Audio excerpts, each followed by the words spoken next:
बोलिए भारत माता की, भारत माता की। वाह, बहुत अच्छे। हमारी लोकसभा के प्रभारी बाबा बालकनाथ जी, लोकसभा संयोजक दशरथ सिंह जी शेखावत, जिलाध्यक्ष बनवारी लाल जी सैनी, जीतेंद्र जी शर्मा, हरिराम रणवा, शुभकरण चौधरी, डॉक्टर के.डी. बाबर, धर्मपाल गुर्जर विधायक, श्री विक्रम सिंह जी विधायक, श्री नरेंद्र कुमार, श्रीमती संतोष अहलावत। अब संतोष अहलावत के पहले भी श्री लिखा हुआ है, श्री राजेश दहिया। पता नहीं भाई श्री और श्रीमती में गड़बड़ हो जाए तो हमारा दोष नहीं है। श्री राजेश दहिया, श्री निशित कुमार, श्रवण चौधरी, श्री हर्षनी कुलहरी। चलिए, बहुत नाम है, नाम से कुछ नहीं होता, काम से ही सब कुछ होता है। यहां मौजूद हमारे सभी सम्मानित बहनों एवं भाइयों, मैं समझता हूं इस स्थान पर किसी सार्वजनिक सभा को संबोधित करने के लिए पहली बार आप सबके सामने खड़ा हुआ हूं, और आप लोगों ने तालियां बजाकर, नारे लगाकर, फूलों की हार पहनाकर मेरा स्वागत किया है। आप जानते हैं भारत की परंपरा है और शिष्टाचार का तकाजा भी है। स्वागत, अभिनंदन या सलाम दुआ कभी एक तरफा नहीं होना चाहिए।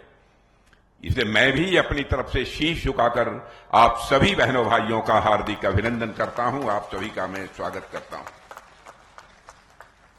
मेरे बहनों भाइयों, आपके प्रत्याशी शुभकरण जी चौधरी, पहली बार इनको भाषण देते हुए मैंने सुना है, और इनका भाषण सुनने के बाद मैं इस नतीजे पर पहुंचता हूं कि यदि शुभकरण चौधरी को आपने अपना सांसद चुनकर भारत की संसद में भेजा तो क्षेत्र की समस्याओं को प्रभावी तरीके से आवाज देने का काम यदि कोई करेगा तो आपके शुभकरण चौधरी करेंगे। राजस्थान की धरती का जहां तक प्रश्न है, यह शौर्य और पराक्रम की धरती है। कितनी गाथाएं, राणा की कहें, मीरा की कहें, पन्नाधाय की कहें, भामाशाह की कहें। मैं तो कभी कभी कहता हूं, यदि परिचय करना है राजस्थान से तो राणा की शक्ति, मीरा की भक्ति, पन्नाधाय की युक्ति और भामाशाह की संपत्ति, इससे पूरे राजस्थान का परिचय हो जाता है। अद्भुत धरती है। आज के कुछ महीने पहले जब राजस्थान विधानसभा के चुनाव हो रहे थे, तब भी कई सार्वजनिक सभाओं को संबोधित करने के लिए मैं राजस्थान आया था, और 4 महीने के बाद फिर आ रहा हूं। बहनों भाइयों, मुझे तो लगता है कि बार बार चुनाव का होना यह उचित नहीं है। हमारे प्रधानमंत्री जी ने कल्पना की है, उसके लिए उन्होंने कमेटी भी बनाई। भारत के पूर्व राष्ट्रपति आदरणीय रामनाथ जी कोविंद के नेतृत्व में वन नेशन वन इलेक्शन, एक देश एक चुनाव होना चाहिए। यदि चुनाव होने हैं तो सारे देश के विधानसभाओं का और लोकसभा का चुनाव एक साथ करा दीजिए, और फिर ग्राम पंचायत से लेकर ऊपर तक, जिला पंचायत तक, नगर पालिकाओं के सारे चुनाव देश में एक बार करा दीजिए। सारे चुनावों से छुट्टी। मैं समझता हूं बहुत सारे परेशानियों से जहां देश की जनता बचेगी, समय की बर्बादी बचेगी, साथ ही साथ संसाधनों में भी का जितना खर्च होता है उसमें भी स्वाभाविक रूप से कमी आएगी। और मैं समझता हूं कि राजस्थान की जनता इस संबंध में बहुत ही गंभीरतापूर्वक विचार करे। यदि वह सहमत हो तो यह देश वन नेशन वन इलेक्शन के लिए तैयार है। मेरे बहनों भाइयों, आज के 4 महीने पहले जब यहां विधानसभा का चुनाव हुआ था, 5 वर्षों तक राजस्थान में कांग्रेस की सरकार थी। सरकार किस तरीके से चली है यह मुझे बताने की कोई जरूरत नहीं है। लगता था जैसा कि कानून और व्यवस्था नाम की कोई चीज शेष नहीं बची। और मैं भी उत्तर प्रदेश का मुख्यमंत्री रह चुका हूं। मैं दावे के साथ कह सकता हूं मेरे बहनों भाइयों, जब तक कानून और व्यवस्था के हालात नियंत्रित नहीं होंगे तब तक उस राज्य का किसी भी सूरत में विकास नहीं हो सकता। लेकिन जिस तरीके से भजनलाल जी शर्मा ने अपनी जिम्मेदारी संभाली है, कानून और व्यवस्था को चुस्त दुरुस्त करने के लिए उन्होंने कई प्रभावी कदम उठाए हैं।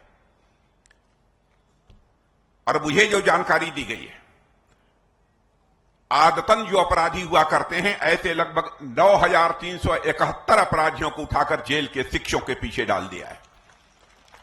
646 इनामी जो टॉप 10 श्रेणी के जो ऐसे इनामी अपराधी थे उनको भी डाल दिया, और 1092 बदमाशों की गिरफ्तारी भी की है, और साथ ही साथ 5,295 ऐसे वारंटी थे जिनकी गिरफ्तारी ही नहीं हो रही थी, उनको भी गिरफ्तार किया है।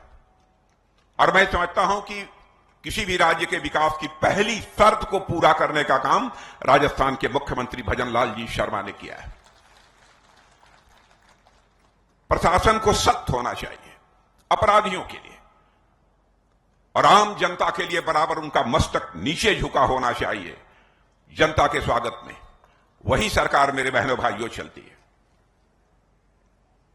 इस समय लोकसभा का चुनाव है। लोकसभा के चुनाव में सारे देश में क्या हालात हैं, समाचार पत्रों के माध्यम से आप सबको जानकारी मिलती होगी, इलेक्ट्रॉनिक चैनल्स के माध्यम से भी आपको जानकारी मिलती होगी। लेकिन मैं आपको यह बताना चाहता हूं, भारत की बात तो आप जानते हैं, मैं सारी दुनिया के बारे में कह रहा हूं मेरे बहनों भाइयों। सारी दुनिया ने यह मान लिया है कि 2024 में भारत में 2/3 मेजॉरिटी से यदि किसी की सरकार बनने जा रही है तो अब भारतीय जनता पार्टी नेतृत्व की एनडीए सरकार बनने जा रही है, और मोदी जी भारत के प्रधानमंत्री तीसरी बार बनने जा रहे हैं। और यही कारण है कि दूसरे देशों के बहुत सारे राष्ट्राध्यक्ष हमारे प्रधानमंत्री को आमंत्रित कर रहे हैं कि भाई अगले साल सितंबर में आ जाइएगा, अगले साल अक्टूबर में आ जाइएगा, दिसंबर में आ जाइएगा। सामान्यतः ऐसा पहले नहीं होता था। लोग यह मानकर चलते थे उस देश में चुनाव हो रहा है, पता नहीं किसकी सरकार बनेगी, इसलिए वहां के राष्ट्राध्यक्ष को निमंत्रण देने का कोई औचित्य नहीं है। लेकिन सारी दुनिया ने मान लिया है, चाहे जो भी हो, अब तो भारत में मोदी जी फिर से तीसरी बार प्रधानमंत्री बनने जा रहे हैं, यह लोगों का भरोसा पक्का हो गया। और जब से मोदी जी ने शासन की बागडोर संभाली है इस देश की बहनों भाइयों, आप सभी अच्छी तरह जानते हैं देश कितनी तेजी के साथ आगे बढ़ रहा है। अंतर्राष्ट्रीय जगत में भारत की प्रतिष्ठा बढ़ी है। पहले भी हम सब विदेशों में जाते थे, अंतर्राष्ट्रीय मंचों पर भी हम कुछ बोलते थे तो हमारी बातों को जिस गंभीरता पूर्वक लिया जाना चाहिए वो नहीं लिया जाता था। लेकिन आज यदि अंतर्राष्ट्रीय मंचों पर भारत कुछ बोलता है तो सारी दुनिया कान खोलकर सुनती है कि भारत बोल क्या रहा है। यह भारत का स्टेचर, यह भारत का कद सारी दुनिया में बड़ा है। भारत को लोग मानते थे गरीबों का देश है, भारत को लोग मानते थे कि भले ही जनसंख्या अधिक हो लेकिन ताकतवर देश भारत नहीं है, यह लोगों की धारणा बनी हुई थी। लेकिन आज यह धारणा पूरी तरह से बदल चुकी है। आप लोगों ने पढ़ा भी होगा अखबारों के माध्यम से, मैं भी आपको जानकारी देना चाहता हूं। 2014 में धन दौलत के आकार के मामले में, अर्थव्यवस्था के आकार के मामले में इकोनॉमी की साइज जिसे अंग्रेजी में कहते हैं, भारत दुनिया में के देशों में 11वें नंबर पर खड़ा था। क्या करिश्माई काम किया है हमारे प्रधानमंत्री ने।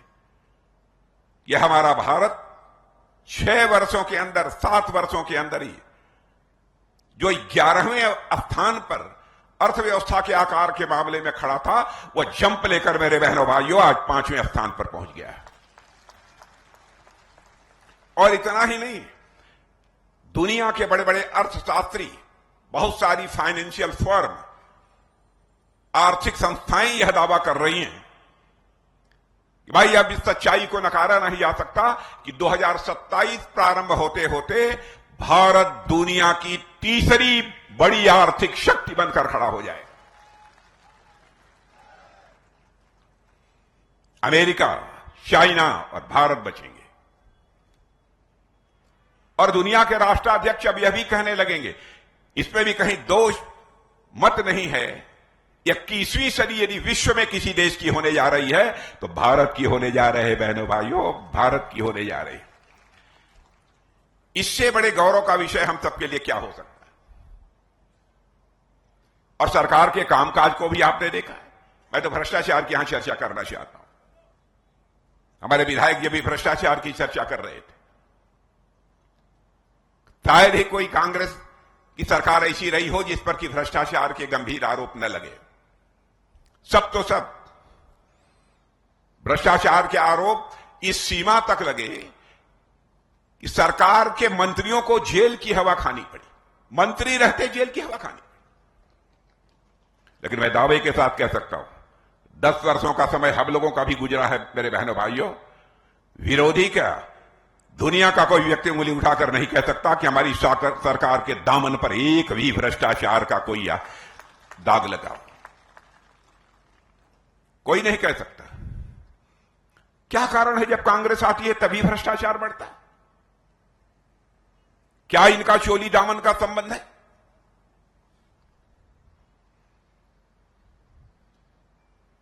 मैंने एक फिल्म देखी थी बचपन में, पता नहीं आप लोगों ने देखी है, देखते हैं कि नहीं देखे हैं। मुझे कभी कभी लगता है कि उसने सही कहा था।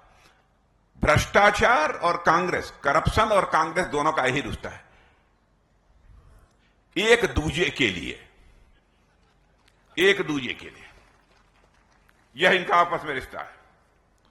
हम बने तुम बने एक दूजे के लिए। यह करप्शन और कांग्रेस के बीच का रिश्ता है। यह हालत है इनकी। एक फिल्म शायद आप लोगों ने देखी होगी, उस फिल्म का नाम था मैंने प्यार किया। कितने लोगों ने देखा? देखा है नौजवानों ने? सबने देखा है। तो उसमें गाना है, आपको याद होगा, और गाना है, आजा शाम होने आई, मौसम ने ली अंगड़ाई, तू चल मैं आई। अरे करप्शन कहेगा कांग्रेस से, तू चल सरकार बना, मैं आई तुम्हारे में साथ हूं। यह हालत हो गई। जब जब इनकी सरकार बनती है तब तब करप्शन बढ़ता है।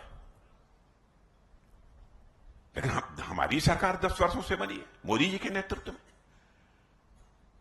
एक भी भ्रष्टाचार का आरोप नहीं लगा। और मैं दावे के साथ कह सकता हूं, सरकार कैसे चलाई जाती है इसकी कला यदि किसी के पास है इस हिंदुस्तान की राजनीति में, तो भारतीय जनता पार्टी के पास है मेरे बहनों भाई। कैसे चलाई जाती है हम लोग अच्छी तरह जानते हैं। फिर भी कांग्रेस के लोग अनाप शनाप अनर्गल आरोप भारतीय जनता पार्टी के ऊपर चस्पा करने की कोशिश करते हैं। जिस तरीके से सामाजिक सशक्तिकरण के लिए, यानी सोशल इंपावरमेंट के लिए हमारी सरकार ने काम किया है, कोई कल्पना भी नहीं कर सकता। क्या कभी किसी ने सोचा था कि वह भी दिन आएगा कि भारत में कोई ऐसा प्रधानमंत्री होगा जो कहेगा कि भारत में रहने वाले एक भी व्यक्ति ऐसा शेष नहीं बचेगा जिसकी छत पक्की न हो मेरे बहने भाइयों। और यह करके दिखा दिया। और मैं आज आश्वस्त आपको करना चाहता हूं, यदि कोई ऐसा बचा होगा तो उसको भी पक्का छत मुहैया होकर रहेगा। राजस्थान की हालत तो मैं जानता हूं, मैंने प्रत्यक्ष अपनी आंखों से देखा है। यहां की माताओं बहनों को पानी लेने के लिए मीलों दूर जाना पड़ता था। घड़े पर घड़ा भरा हुआ पानी लेकर आते हुए राजस्थान की माताओं बहनों को हमने देखा। पहली बार किसी संवेदनशील प्रधानमंत्री ने यह सोचा है कि हिंदुस्तान का एक भी घर शेष नहीं बचना चाहिए जिस घर में नल के माध्यम से जल न पहुंच जाए। शौचालय सरकार बनाएगी। जब यह फैसला लेने के बाद इसकी घोषणा हुई तो कांग्रेस के लोग कह रहे थे, अब आप लोग शौचालय बनवाने के लिए आए हैं क्या? बहनों भाइयों, गरीब माताओं बहनों की इज्जत नहीं होती है क्या? उनके लिए शौचालय नहीं चाहिए? लेकिन हमारी सरकार ने घर घर में शौचालय बनवाए।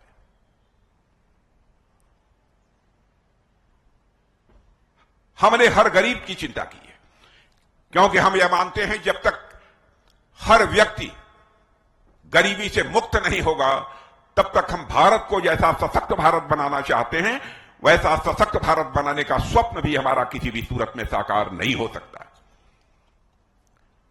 कई कदम ऐसे उठाए। किसानों का जहां तक प्रश्न है, किसानों को 6,000 रुपए की आर्थिक सहायता दी जा रही है प्रतिवर्ष। क्या किसानों की बहुत सारी न्यूनतम आवश्यकताएं उसके कारण पूरी नहीं होती हैं? कभी केवल एक बोरी खाद के लिए उसकी फसल जितनी खेत में पैदा होनी चाहिए वो नहीं पैदा हो पाती थी, उसकी कमी के कारण। कम से कम यह तो पूरा कर लेगा, बीज तो कम से कम खरीद लेगा। छोटी छोटी बातों का ध्यान यदि पहली बार किसी ने किया है तो बहनों भाइयों यह हमारी सरकार ने किया है। फिर भी यह कांग्रेस को रास नहीं आ रहा है, यह बात उनको समझ में नहीं आती है। और जहां भी हम लोगों ने कदम रखा, अरे धरती की बात तो छोड़ो, आप चांद पर पहुंच गए मेरे बहनों भाइयों, हम लोग चांद पर पहुंच गए। हमारा चंद्रयान 3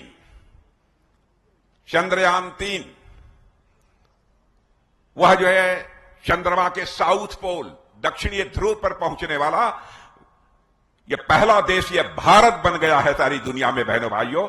यानी विज्ञान और तकनीक के क्षेत्र में भी हम कितनी तेजी के साथ विकास कर रहे हैं। हमको असफलताएं मिली हैं, ऐसा नहीं है कि हमको असफलताएं नहीं मिली। मुझे याद है कि हमारे वैज्ञानिक जब चंद्रयान 2 को चंद्रमा पर भेजना चाहते थे, उसकी लैंडिंग कराना चाहते थे लैंडर की, तो वह कामयाबी नहीं मिल पाई। आपको आश्चर्य होगा कि हमारे सारे वैज्ञानिकों के आंख आंसुओं से डबडबा गए। एक स्थान पर तो मिसाइल का परीक्षण हो रहा था, मिसाइल का उस सेंटर पर रक्षा मंत्री होने के नाते मैं गया था यह देखने यह हमारा सफल कार्यक्रम होता है कि नहीं होता है। बहनों भाइयों, लगभग 150, 200, 250 वैज्ञानिक उस प्रयोगशाला में, उस लेबोरेटरी में बैठे हुए थे। और जो ही वह मिसाइल छोड़ा गया सफलतापूर्वक वह आगे बढ़ता जा रहा था। कहीं पर कोई उसका एक भाग जो उससे बाहर निकलना चाहिए था नहीं निकल पाया। उस समय का दृश्य मैंने देखा कि हमारे सारे वैज्ञानिकों के आंख आंसू से भर गए, आंखें डबडबा उठी, रोने लगे। घंटे 2 घंटे रुककर मुझे उन्हें सांत्वना देनी पड़ी, ढांढस देना पड़ा। ऐसे ही चंद्रयान 2 जब चंद्रमा के साउथ पोल पर नहीं पहुंच पाया तो हमारे प्रधानमंत्री ने क्षण भर की देर नहीं लगाई, वो सीधे वैज्ञानिकों के पास गए और उन्हें सीने से लगाकर उनकी पीठ थपथपाई थी। मेरे बहने भाइयों, तब जाकर हमारा यह चंद्रयान 3 चंद्रमा के तीसरे चंद्रमा के साउथ पोल पर लैंड कर पाया। देश के प्रति मन के अंदर एक तड़पन होनी चाहिए, देश के लिए कुछ कर गुजरने की मन के अंदर टीस होनी चाहिए, वही इस काम को कर सकता है। यदि मैं सारी चीजों की चर्चा करूंगा तो बहुत लंबा समय लगेगा। लेकिन आप सोचते होंगे कि आप रक्षा मंत्री हैं, कुछ रक्षा के बारे में भी बतलाइए क्या होगा। अब कांग्रेस का जहां तक सवाल है, यदि हमारे यहां से सर्जिकल स्ट्राइक और एयर स्ट्राइक होती है तो उस पर भी यह सवाल या निशान खड़ा करते हैं। मैं कांग्रेस के लोगों से पूछना चाहता हूं, क्या हमारे देश के सेना के जवानों के शौर्य और पराक्रम पर आपको संदेह है? क्यों बार बार आप देश के सेना के जवानों के शौर्य और पराक्रम पर आप सवालिया निशान लगाने की कोशिश करते हैं?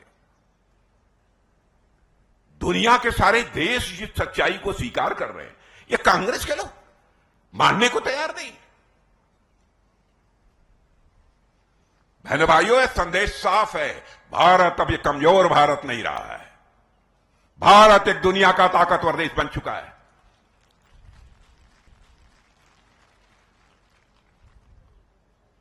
अब आतंकवादी गतिविधियों को बढ़ावा भी देने की कोई कोशिश करेगा। पहले आपने देखा होगा प्रायः हर राज्य में कहीं ना कहीं कोई आतंकवाद की बड़ी वारदातें हो जाया करती थी। जम्मू कश्मीर में तो होता ही था, सैकड़ों लोग हर साल मारे जाते आतंकवाद के कारण, और देश के अन्य राज्यों में भी बराबर घटनाएं होती थी। लेकिन है किसी मां के लाल में, किसी ने पिया है मां का दूध। अब आतंकवादी वारदात करके देख ले।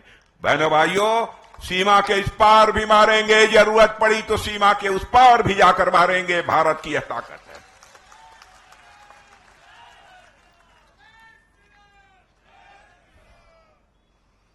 रक्षा मामलों में भी हम भारत को स्वावलंबी बनाना चाहते हैं, लेकिन किसी पड़ोसी देश को परेशान करने के लिए नहीं है। हमारे अटल बिहारी वाजपेयी जी कहा करते थे, प्रधानमंत्री, याद रखना चाहिए, जिंदगी में दोस्त बदल जाते हैं लेकिन पड़ोसी नहीं बदलता। बहनों भाइयों, हम हर पड़ोसी देश के साथ अच्छे रिश्ते बनाकर रखना चाहते हैं, लेकिन अच्छे रिश्तों का लाजाए लाभ भी तो नहीं उठाए जाना चाहिए। हम इसे कैसे बर्दाश्त कर सकते हैं? अभी शुभकरण जी चर्चा कर रहे थे डिफेंस एक्सपोर्ट की। कल्पना करिए, गोली या गोला वो भी विदेशों से हम लोग मंगाते थे, लगातार 60-70 साल से मंगाते रहे, कभी किसी सरकार ने कोई चिंता नहीं की। क्या भारतवासियों के पास वह स्किल नहीं थी? भारत के नौजवानों के अंदर वह हुनर नहीं था? क्यों नहीं हमारे देश के नौजवानों के हुनर पर, उनकी स्किल पर कांग्रेस के लोगों ने भरोसा किया? और 2014 में जब पहली बार सरकार बनी थी तो 600 करोड़ रुपए का एक्सपोर्ट होता है, 600 करोड़। और बहनों भाइयों, जल्दी से ही हम लोग ने छलांग लेकर 21,000 करोड़ से अधिक पहुंच गए।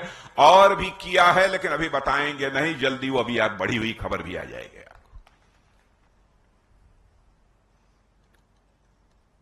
अब चाहे तोप हो, टैंक हो, गोले हो, मिसाइल हो, बहनों भाइयों, हम दुनिया के दूसरे देशों पर निर्भर नहीं रहना चाहते। हम उसे भारत में बनाना चाहते हैं और भारतवासियों के हाथों से बनाना चाहते हैं। इस दृष्टि से भी हमारा भारत आत्मनिर्भर बन रहा है। हम मजबूर लोग नहीं हैं। राजीव गांधी जी जैसे एक बार मजबूरी व्यक्त करते हुए उन्होंने नहीं कहा तो हम क्या करें, प्रधानमंत्री थे। हम उनकी नीयत पर सवालिया निशान नहीं खड़ा करते। हमारे जैसा व्यक्ति किसी प्रधानमंत्री के खिलाफ कभी नहीं बोलता, चाहे किसी पार्टी का, क्योंकि मैं यह मानता हूं प्रधानमंत्री व्यक्ति नहीं होता है, संस्था होता है। उसकी बहुत कटु आलोचना नहीं की जानी चाहिए। नीतियों को लेकर मतभेद हो सकता है, उस पर चर्चा करिए, इसमें कोई आपत्ति नहीं है। देखिए, राजीव गांधी जी ने कह दिया, क्या करें, हम ऊपर से 100 पैसा भेजते हैं, लेकिन नीचे पहुंचते पहुंचते बामुश्किल 14 पैसा लोगों की जेबों में पहुंच पाता है। यानी 86 पैसा भ्रष्टाचार की भेंट चढ़ जाता है।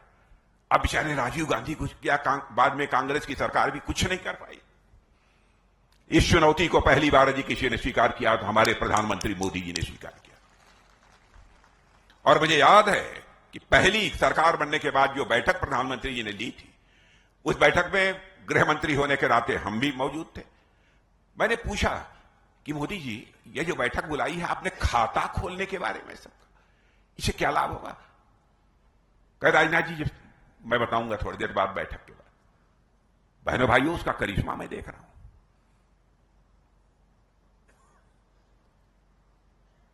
अब जैम यह ट्रिनिटी जो बनी है, आधार, मोबाइल, जनधन खाता, तीनों को मिलाकर, क्या यदि दिल्ली से 100 पैसा चलता है तो 100 पैसा आपकी जेब में पहुंचता है। एक पैसा भी इधर उधर नहीं होने पाया था। तो सिस्टम में बदलाव लाइए। बहुत असहाय बनकर हम इतने बड़े देश को नहीं चला सकते। बहुत सारी चीजें हैं। स्वामित्व का अधिकार, मैं यहां राजस्थान में भी मैं जानता हूं बहुत सारे ऐसे परिवार हैं जो गरीब हैं, उनको जिस जमीन पर रहते हैं उसका स्वामित्व का अधिकार ही नहीं मिला। अब यह कल्पना करिए, किसी सरकार ने कभी सोचा नहीं होगा, स्वामित्व का अधिकार कम से कम मिल जाए तो अपना कहीं गिरवी रखकर बैंक के पास रखकर कुछ ना कुछ बैंक से कर्ज लोगों से लेकर अपना कुछ काम धाम तो चलाएगा। वो था ही नहीं। अब सारे देश में ड्रोन से यह सर्वे करा लिया गया है, और मैं राजस्थान में भी, मैं पता नहीं कांग्रेस ने क्या किया है, लेकिन मध्य प्रदेश में 20 लाख परिवारों को हम लोगों ने स्वामित्व का अधिकार मुहैया कराया है मेरे बहनों भाइयों। अब मुझे यहां का नहीं मालूम है यहां की सरकार ने किया है कि नहीं किया, लेकिन अब हमारी यहां सरकार बन गई है, यहां भी हम इस काम को करेंगे। मैं आपको यह पूरी तरह से यकीन दिलाना चाहता हूं। अब राजस्थान में भी आप लोगों ने डबल इंजन की सरकार बना दी है। केंद्र में तो हमारी है ही, अब यहां भी हमारी भारतीय जनता पार्टी की सरकार बन गई है। डबल इंजन की सरकार बनी है, और मैं राजस्थान की क्षमता को मैं जानता हूं, राजस्थान के नौजवानों की प्रतिभा को मैं जानता हूं, राजस्थान के नौजवानों के शौर्य और पराक्रम को मैं जानता हूं। मैं दावे के साथ कह सकता हूं कि इस देश को आगे ले जाने में राजस्थान भी अब एक ग्रोथ इंजन की भूमिका निभाएगा, ऐसा मेरा पक्का विश्वास है। और बहनों भाइयों, हम लोगों की साख है, हम लोगों की विश्वसनीयता है। पहले दूसरी राजनीतिक पार्टियां कुछ कह देती थी लेकिन करती नहीं थी। हमको भी याद है राम जन्मभूमि के आंदोलन के समय मैंने भी उस आंदोलन में भाग लिया था। तो हमारे एक मित्र जो कांग्रेस वगैरह में थे कहते, क्या है आप लोग बार बार 1984 से हर घोषणा पत्र में कह देते हैं हम आएंगे और राम मंदिर बनाएंगे, और नारे भी हम लोग लगाते हैं, राम लला हम आएंगे, मंदिर यहीं बनाएंगे। तो कांग्रेस वाले कहते थे, उसमें जोड़ देते थे, लेकिन तारीख नहीं बताएंगे, यह कहकर हम लोग की हंसी उड़ाते थे। और बहनों भाइयों, आपने देख लिया, अयोध्या की धरती पर भव्य राम का मंदिर बन गया। राम लला अपनी कुटिया से निकलकर महल में पहुंच चुके हैं। बहनों भाइयों, अब राम राज्य का भी श्री गणेश इस भारत में होने वाला है, यह मैं आपको यकीन दिलाता हूं।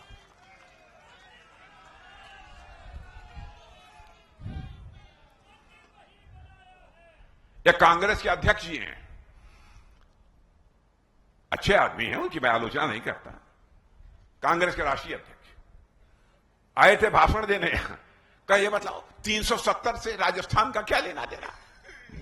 क्या मति मारी गई है इन लोगों की, क्या बुद्धि मारी गई। अरे हम लोगों ने कहा था जिस दिन संसद के दोनों सदनों में हमको स्पष्ट बहुमत मिल जाएगा, उस दिन जम्मू कश्मीर की धारा 370 समाप्त करने से दुनिया की कोई ताकत हमें रोक नहीं पाएगी। करके दिखा दिया। आज जम्मू कश्मीर का वही दर्जा है जो हिंदुस्तान के अन्य राज्यों का दर्जा है। वो कहते हैं कि राजस्थान का 370 371 से क्या लेना देना। कल्पना करिए, क्या ये लोग देश चलाएंगे, क्या देश बनाएंगे। अब 3 तलाक का कानून था, कहते साहब ये तो मुस्लिम समाज का मामला था, आपने इसमें क्यों हस्तक्षेप किया, कहां आपको संविधान इजाजत देता है, क्या तमाशा है। मैं कांग्रेस के दोस्तों से बतलाना चाहता हूं, चाहे कोई हिंदू हो, मुसलमान हो, ईसाई हो, पारसी हो, यहूदी हो, भारत में रहने वाले किसी भी धर्म को मानने वाली हमारी जो भी महिला है, माता है, वो हमारी बहन है। यदि उसके इज्जत अजमत के साथ कोई खिलवाड़ करने की कोशिश करेगा, उसके मौलिक अधिकारों पर ही कोई चोट पहुंचाने की कोशिश करेगा, बहनों भाइयों, और कोई स्वीकार कर ले, लेकिन भारतीय जनता पार्टी किसी भी सूरत में स्वीकार नहीं करेगी। इसी सोच के आधार पर हम लोगों ने 3 तलाक को छुट्टी कर दी। शादी कर रहे हैं आप, और आप 10 दिन के बाद तलाक तलाक तलाक 3 बार बोलकर छुट्टी कर देंगे, क्या होगा उसका।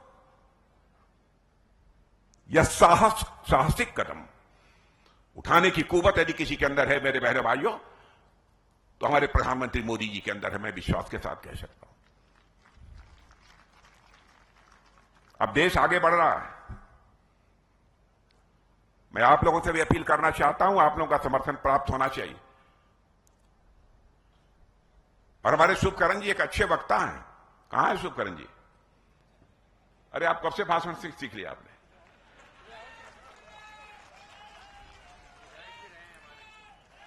अच्छा, विधायक रहे हैं। हाँ, एक आपके विधायक क्या नाम से जो बोल रहे थे अभी, धर्मपाल जी। धर्मपाल जी भी बहुत अच्छा बोले, बाद उनका वार है राजस्थान, कमाल है। धर्मपाल जी भी बहुत अच्छा बोले, इतने अच्छे अच्छे वक्ता हैं। और बहनों भाइयों, आपकी संतोष अहलावत को भी मैंने संसद में बोलते हुए सुना है। संतोष अहलावत भी बड़ी दमदारी से बोलती थी उसमें।